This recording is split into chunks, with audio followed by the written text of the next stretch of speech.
Ito na yung heater namin guys na Y connection. Yan siya guys. Yan, nakakonect siya dyan sa power supply. Tatlo kasi yung power supply niyan. Papunta dyan sa isa. Yan, power supply yan. Tapos ngayon, connected yan doon sa heater natin. Ang heater natin merong dalawang terminal, no? Kung saan ang line 1 at saka line 2. Yan na yan siya, oh, kung makikita natin. Nakakonect yung isa dyan. Yung isa naman sa power supply. Ganun din sa isa, no?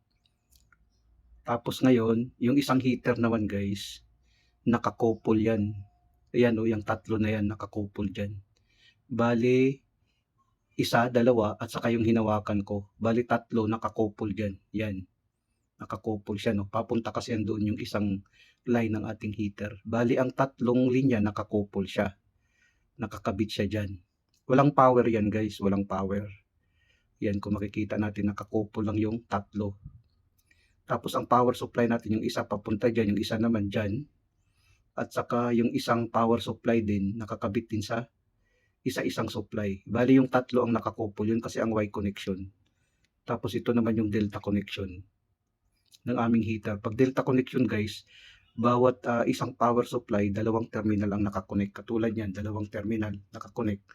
Diyan din sa kabila, dalawang terminal din, no, sa ating heater. Bali, tatlong heater kasi yan.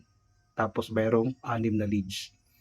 Yan, tapos yung isang power naman nakakonect dyan sa isa, papunta din doon sa isang terminal ng heater. So bali, sa isang power supply, dalawang terminal ang nakakonect. Kaya 380 volts yan guys. Ganon din dito guys, 380 volts siya. Tapos naka-Y connection.